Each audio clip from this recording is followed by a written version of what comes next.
Hi, Geetha. My name's Hannah. How are you today? I'm good. How are you? Good. I just want to ask you if you know anything about what's happening in Syria.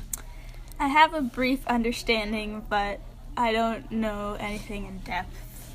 Do you know anything about the Arab Spring? No. Not sure what that is. Do you have any understanding of what government status is in Syria? No. And do you have any idea why the country of Syria wants Bashar al-Assad to step down?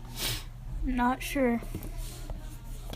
Now I'm going to explain what's happening in Syria so you can further understand. Okay.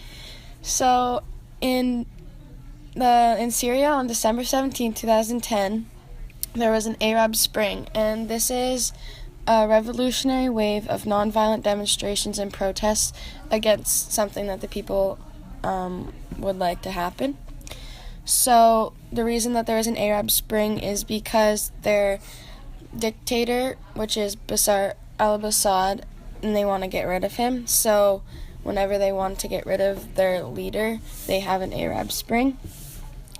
In result of this Arab Spring, Bashar al-Assad murdered a lot of people, and he is still fighting because he doesn't want to step down from his place to this day.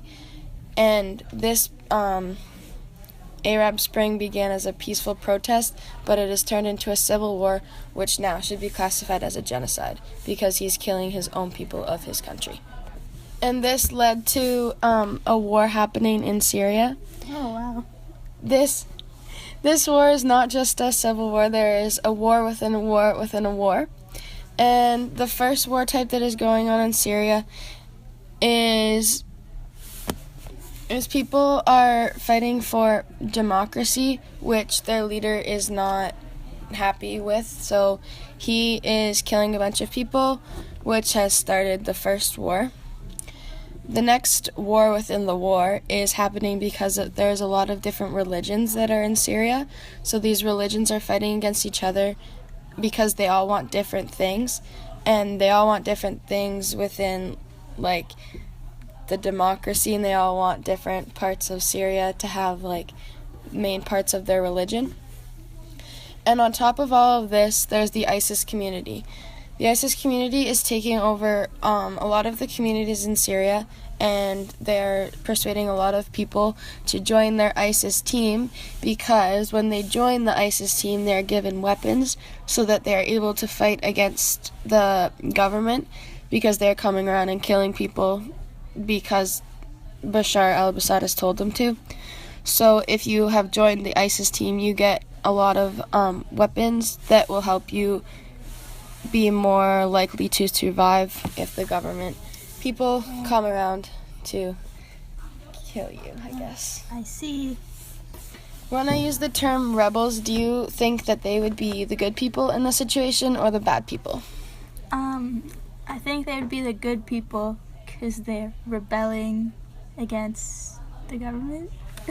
That's correct. So the rebels are actually the good ones, and they are rebelling against their government because they want Bashar to step down because they feel as though he's a bad dictator. The rebels are good because they're fighting for their right, and they're just getting killed. Did you know that the ISIS community is trying to take over all of Syria to create an Islamic revolution?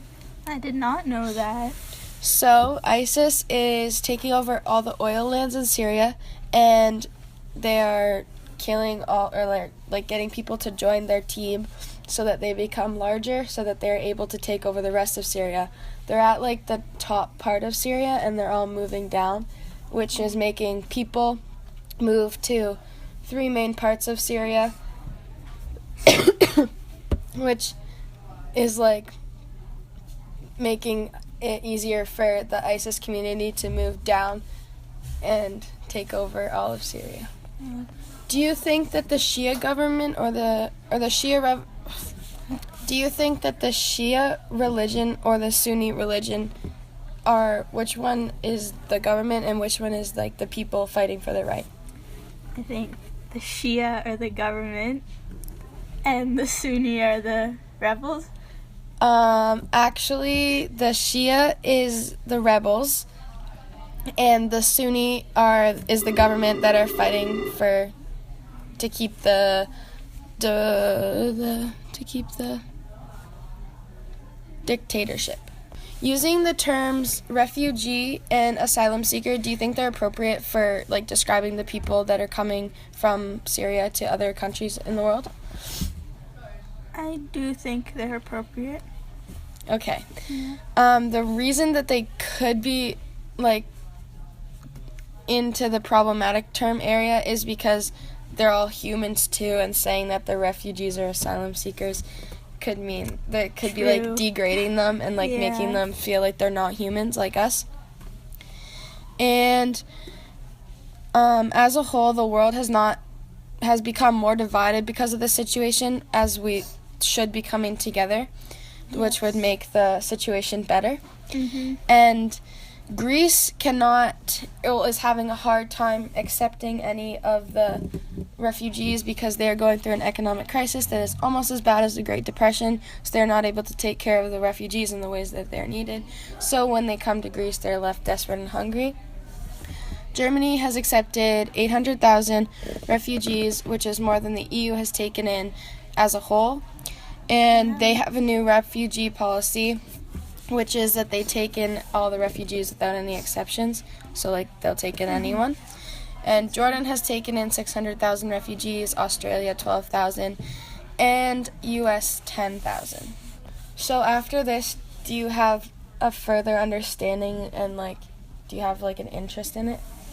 Yes, definitely. I feel like I just scratched the surface when it comes to learning about Syria, and now I know stuff more in depth.